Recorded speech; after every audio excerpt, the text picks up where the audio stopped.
In this video, we're going to talk about energy, energy forms, energy resources, and the energy principle again. We'll apply this to two problems, both of which involving springs. We got the first one with an inclined plane, and the second one with the springs hanging from a ceiling. Remember that springs are very prevalent in today's society. We have the healthcare profession using preloaded springs and auto-injectors. We have a toaster, we have a mousetrap, we got clocks, we got vehicles with the coil springs here. We have the recoil spring in firearms. We have springs that ensure the connection of batteries. And we can also use springs to model the bonds between atoms as well. And so they're very important to learn about, and so we'll keep that in mind as we move forward. So remember that energy is just the ability to do work or to cause change. It's a very general definition because the idea of energy is so far reaching. And so we have this property, right, and it can be transferred or transformed, and it has units, so we can measure it. And we also have this idea that energy and mass are very equivalent. We have E equals mc squared, which is Einstein's, one of his famous equations. And it also gets a little bit more complicated with relativistic speeds here. But the general idea is that we can convert matter to energy and vice versa. And so we also have two basic types of energy. Remember, because energy is such a broad term, we have to kind of classify it down. And so we have potential and kinetic. We're going to be dealing with both today. And specifically within the potential energy, we will definitely be dealing with gravitational potential energy today, which is usually mgh. And then we have the elastic potential energy today because we're dealing with springs, and that is going to be 1/2 ks squared, where s is the elongation. And so we'll keep those formulas in mind as we move forward today.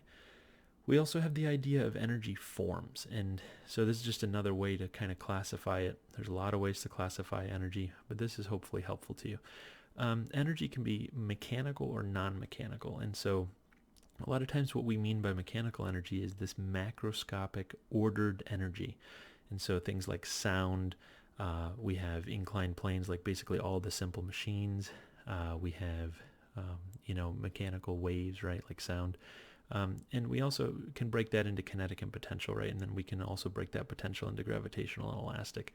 And then we kind of just shove everything else into non-mechanical, because a lot of problems in everyday life can be solved by just kind of looking at the macroscopic ordered energy, the mechanical energy.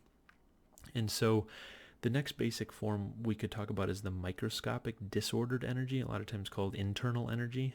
And so that would be looking more at the atomic level, the microscopic level, and we're considering potential and kinetic energy at the microscopic level. And if we want to consider the thermal kinetic energy way of defining thermal energy, we're basically looking at the vibrations of these little atoms and molecules. You can see as we go from a solid to plasma within a given material, we're increasing energy in order to get there. And so temperature is an approximate measure of the average kinetic energy of the atoms and molecules. And so that's kind of why we look at kinetic energy when we're talking about thermal energy. And so we got this macroscopic and microscopic ordered, disordered energy. And then we can also throw in some electromagnetic energy. And so we can clump that into one and just say, hey, that's the energy associated with electricity and magnetism. So we have electrical energy, right? And that's associated with electric charges here. We also have magnetic energy, which is associated with the magnetic fields. And so that's important for transformers and inductors, for example. We also have light energy, so we combine the two, and we have a light wave here. And so it behaves kind of like a particle and a wave. And so packets of light energy are called photons, and up here packets of vibrational energy are called phonons. But the general idea is we have this electromagnetic spectrum, and we have the light that we can see, which is the visible light, and then most of the spectrum is the invisible light, the light that we cannot see. And so we have, the X-rays, the ultraviolet, infrared, microwaves, and so on. And we can call that electromagnetic energy. And so the next type would be chemical energy. So these are definitely distinct from each other. That's why I'm trying to kind of narrow it down into the most basic chunks that I can here. And so chemical energy is associated with the bonds between atoms. and chemical processes. So when a chemical reaction takes place, so for example, you're going to need some activation energy, you have some reactants which have a certain amount of energy, and then the products have a certain amount of energy. And if the difference between those two after that chemical reaction happens, if you end up releasing energy, then that's one thing, but you can also have the opposite where we absorb energy. And so energy is being released and absorbed with chemical reactions, and that's associated with the energy needed to break bonds, and then the energy released when the new bonds form. Okay, and then the fifth type is nuclear energy. And so that's kind of its own type because we're dealing with just the nucleus of an atom, and there's a lot of nuclear processes that can happen, not necessarily chemical processes, but we have processes associated with just the nucleus. Nuclear decay, so for example, nuclear fission, where we have radioactive uranium-235 being hit with a neutron, turns into uranium-236, it's unstable, and it splits into two smaller nuclei. And we also have nuclear fusion. This is kind of what happens in the sun here, where we have two different isotopes of hydrogen. We have deuterium and tritium, and they are combining under intense heat and pressure, and they are forming helium. And so we also get nuclear radiation that can travel through space as a result of these nuclear processes. So it could be in the form of particles like alpha particles, or in the form of waves like X-rays. And so those are the general forms of energy that we could talk about as well. But remember, there are different ways to classify energy, so try not to get confused with the different types. So energy resources, we have renewable resources, which can be renewed in a short period of time. And so 5 basic examples here would be biomass, water, geothermal, wind, and solar. And then we have non-renewable energy resources, which can be renewed, but it takes a long time. And so we just call them non-renewable. And so we have petroleum, natural gas, coal, uranium, propane, things like that. And so with that in mind, especially in today's society with the increased demand of energy, we want to think about conserving energy resources. And so we want to reduce our needs, and we want to be more efficient. And so we want to reduce the use, and we want to rethink our needs. And so next time you think that you need something, kind of think about, the energy that was put into making that thing, and do you really need it or do you not? And so the other thing we can do is reuse things and repair things. And then if we really have to get rid of stuff, try to recycle or at least properly dispose of things. And so those are the types of things that we need to be doing in today's society, especially with the increased demands. And then we get to the energy principle. So remember, the energy principle is this big idea that the energy in the universe is constant. And so it's a big assumption, but we can assume that, hey, there's this amount of energy in the universe, and whatever it is, it's constant. All right, and that's composed of the system and the surroundings. And if the universe is constant, the amount of energy, then that means it's not changing. And so the change is 0, which means whatever change in my system is going to go to the surroundings or vice versa. And so we have this system and surroundings, and we can kind of keep track of the energy flow.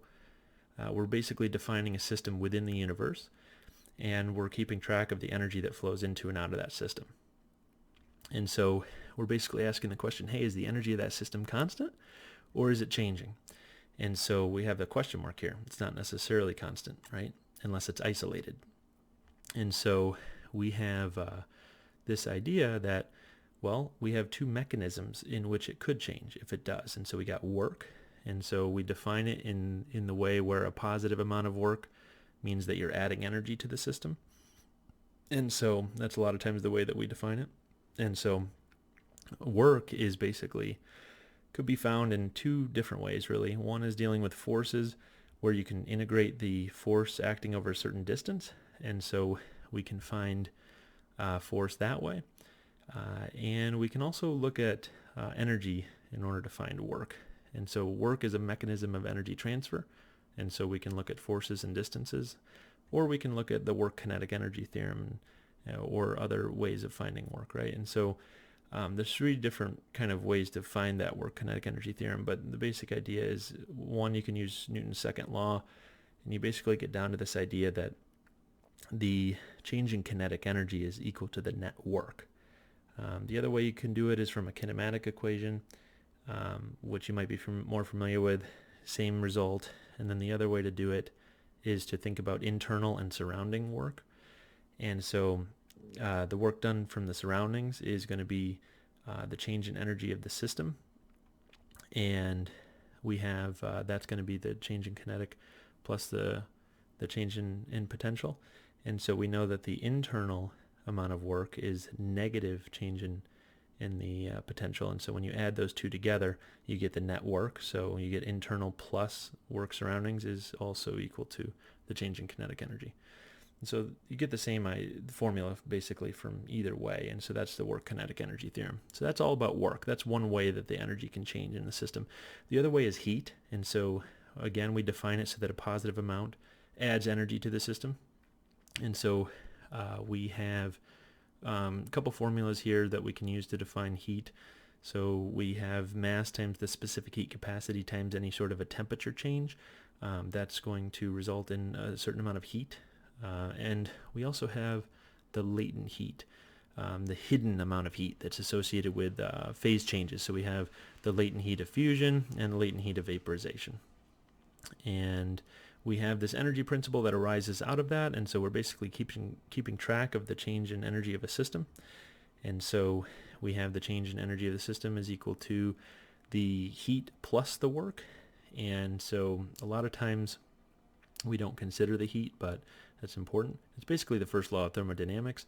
It's also important to note that the work going in to a system is always going to be greater than or equal to the work coming out. You can't really have a perfectly efficient machine. So a Carnot engine, for example, even though it's like a perfect theoretical engine with no friction, it is still going to lose energy to heat. And so the best you can do is get an equal sign here, and that is used a lot of times to solve problems involving simple machines. And the other thing to think about is, hey, if my change in energy of my system's only coming from the work done by the surroundings, I can write it like this, and I can basically end up with this formula here, and that's the idea of this energy principle. So let's go into problem 1 here. So problem 1, we have this block of mass attached to this spring, and this spring is actually starting here in a compressed position. So the uncompressed, relaxed length of this spring is actually the entire length of the inclined plane, and we are sitting down here at a compressed length of L. And so the spring really wants to move up the ramp, and it's going to basically launch this mass off of the incline, and it's going to turn into a projectile. And so that's the general idea with this problem. We are first going to want to estimate the speed that it's launching off of this inclined plane, and then after it turns into a projectile, we want to figure out what the maximum, the time is to get to that maximum height. We also want to figure out what the maximum height is. And so let's start with part 1. So for part 1, we are going to kind of first say, okay, what principle are we going to use? Well, let's use the energy principle, right? And we know that we have to take some assumptions into account, and so we'll have negligible spring mass, we'll have this idea that the spring force can be modeled by Hooke's law. We're going to not look at the friction here. It says it's a slippery incline. We're assuming that the speed is much, much less than the speed of light, and so on. And so the general idea here then is we're going to identify the system and surroundings. We're going to look at the change in height. We got to figure out what's going on with the potential energy of the spring, what's going on with the kinetic energy, what's going on with the potential energy of gravity. And so we will figure out this by saying, okay, well, the system is going to be the block and the spring and the earth. And so there's no objects in the system surroundings that are doing significant work on the system. And so that's one way to do it. And we're basically including the earth in the system. And so what we want to do first here is just take a look at how we can get these lengths. And so we can basically split this up into a little baby triangle and then the big triangle. And these little baby triangles will give us some information. We really are interested in this, which is the change in height.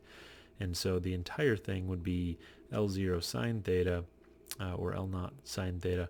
And then this little triangle here would be L sine theta. And so we really are doing L naught sine theta minus L sine theta. And so we get L naught minus L sine theta is the height change that we're interested in of this block. And so we also want to think about this and say, okay, well, is it moving initially? And it says that it is not. And so when you release the block, right, so you're releasing it pretty much from rest, it'll push its way all the way up to the top. And so we're going to assume that it doesn't have any kinetic energy to start with. And as we go up, we're gaining gravitational potential and we are losing elastic potential.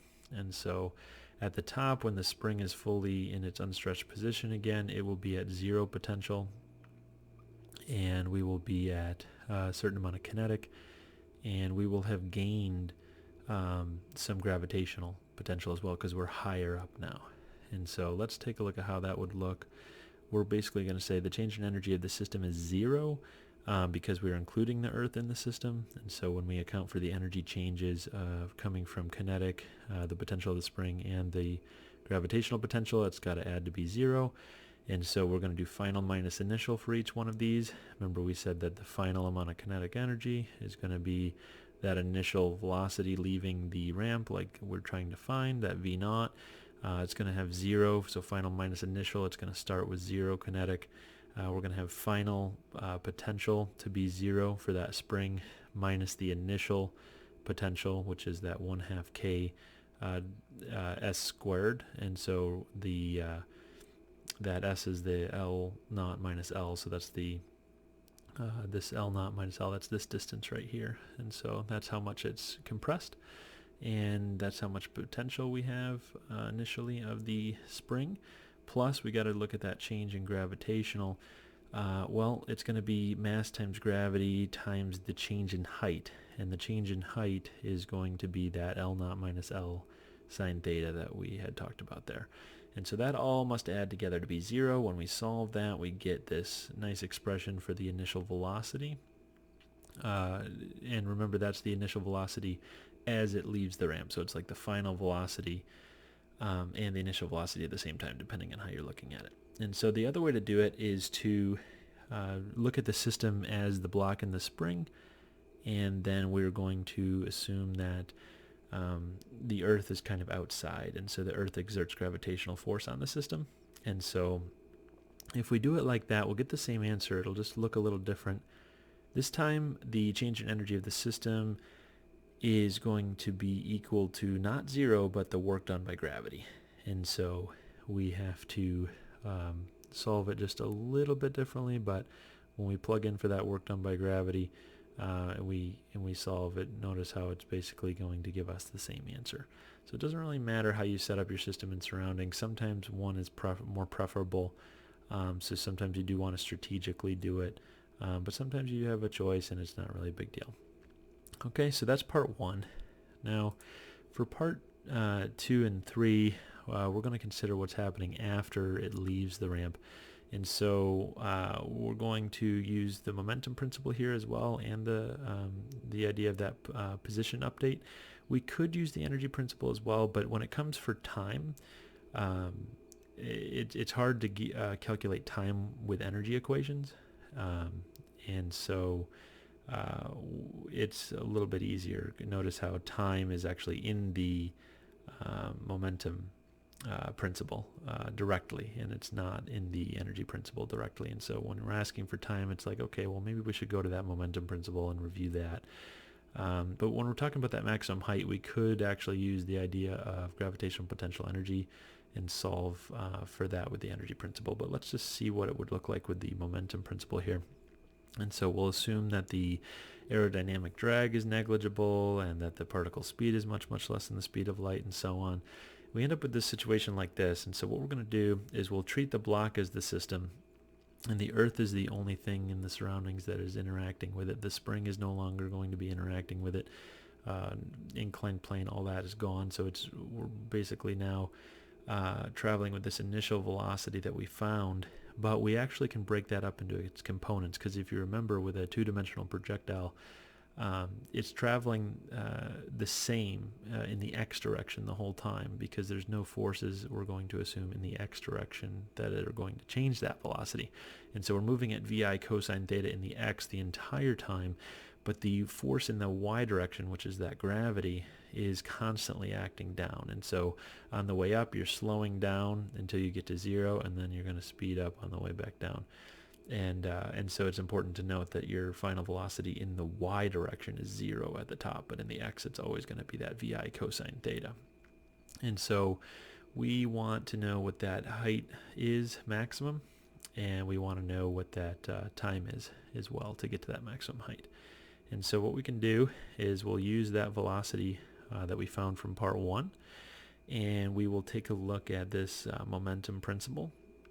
And the momentum principle is basically the change in momentum is going to be equal to the net force times the change in time. But notice how we're looking at the y dimension really only, because that's the one that we care about. There's no force in the x that we really care about, right? And so when we look in the y direction, it's also nice because we get that 0, remember? So final minus initial. So final is going to be 0 minus that initial. And notice how this is VIY though, so it's actually going to be VI sine theta. So we do have to have that sine theta popping up here. And the VI and the V naught, it's basically the same thing. It's just different notation. And so we'll throw that in there every now and then to try to get you to learn some of these different ways of expressing these terms. And so that's going to be equal to the net force in the y, which is just mg. We got that negative mg acting down, and then we have the time, right? And so when we do that, we solve for time, and we got time is that vi from before times sine theta over g. So we can pull that sine theta over g out front and just basically plug in what we had from part 1, and that's going to be our time that it took to get to that maximum height. Okay, so that's the time. Now, you have two options for this next part. One is we can use that position update and get that maximum height, which is a logical next step, and we don't have to use the energy principle. The other thing that you could do is convince yourself that, hey, let's define this to be 0 potential in terms of gravitational potential. And so I gain a certain amount of gravitational potential in order to get to the maximum height. And the only kinetic energy that I really care about is the kinetic energy coming from the y. And so I can use an energy argument in order to find the maximum height. And so you will get the same answer. But let's look at that position update. And so we're going to look at the change in the position basically in the y. So that h max, right, is going to be equal to your average velocity in the y. And so we're going to be looking at that VIY plus VFY, but we know that VFY is 0. And so we plug in for VIY to be that V naught, sine theta, where V naught is what we had from before. And we end up getting a nice expression for the maximum height. And so it's fairly straightforward. When you do plug in, it gets a little bit more complicated, but not too bad. You basically can plug in what you got from part 1, that mess of an expression that we have, and then we can simplify it down into something like this. But we basically now have an answer for part 1, part 2, and part 3 here, summarized right now for problem 1. So hopefully that's a good review of the energy principle, springs, and also the momentum principle. So let's move on to part 2 here, the problem 2. So for problem 2, we are going to be dealing with springs hanging vertically. Now, what we're dealing with is a relaxed length of L0. So it's basically the same spring. It's just trying to show you different things. So I shouldn't say that it's really multiple springs. It's just showing you the different situations of one spring here. And so we start with a spring with the relaxed length, right? And we're going to add a certain mass to it. And when we add a certain mass to it, it's going to stretch a certain amount, and then it's just going to kind of stay there. And then what we can do is we can slowly, very slowly pull down to stretch it an additional length b once we add that mass.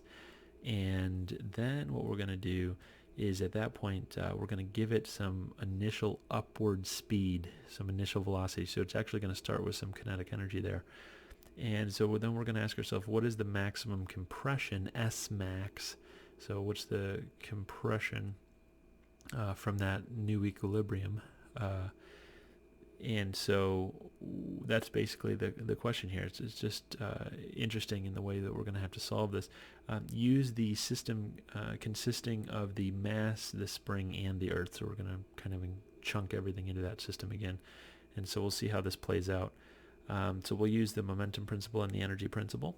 And we will assume that the mass of the spring is negligible. We can use Hooke's law. The speed is much, much less than the speed of light. There's negligible air, friction, and so on. And the basic idea is we are going to first take a look at that equilibrium position after we added that mass.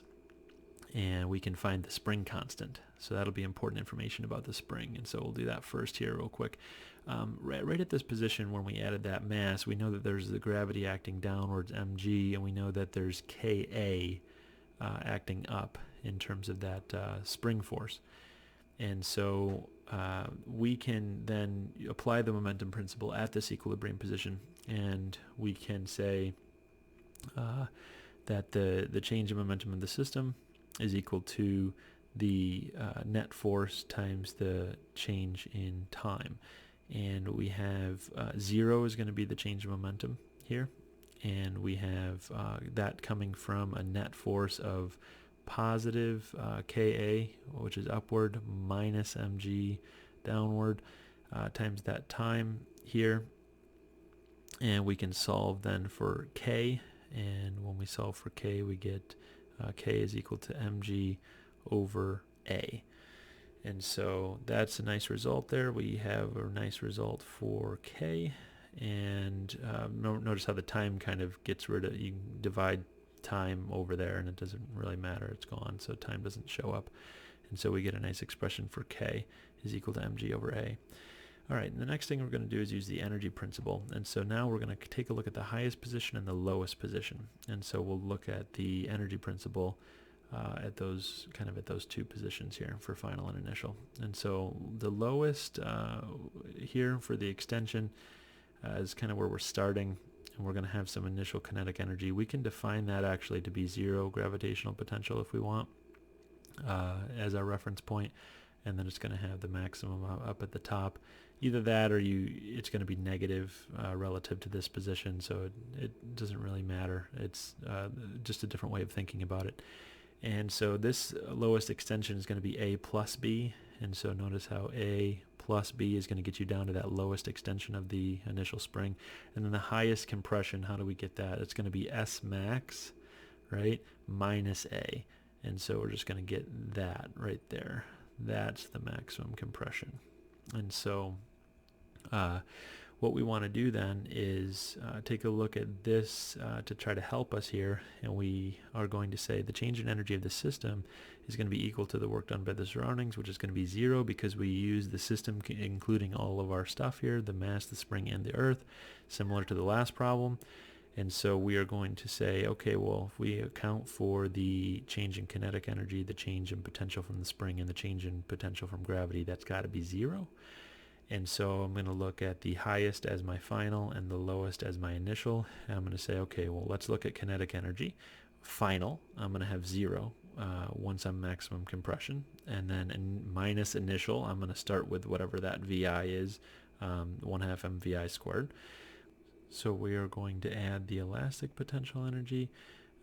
At the top here, final is going to be determined by S max minus A. And that's going to be the compressed distance here, and then we're going to subtract the amount of elastic potential initially, which we had an elongation here determined by A plus B, so that's what we plug in there. And then we're going to add in the gravitational change in potential, And so final, we can say our initial is 0, let's say, and so the final would be from there. We got to go b, and then we got to go an additional s max, and so we're going to do b plus sm. And that's basically your equation that gets you to the answer. It's just a little bit tricky with the algebra. I would say tedious, I guess, is the right word. And so once we do our simplifications here, we can follow along each step. And if you're careful with your algebra, what you should end up getting to is this step here where we see some nice cancelization. We got the MGSM minus canceling with the positive version. We got a plus Ka squared, and we got plus Ka squared on the other side. And so we got some nice cancelizations here. And what we're left with is this equation right here, which is not so bad. And we can solve that for Sm, and we get an answer in terms of K. But remember, we determined that K was equal to mg over A.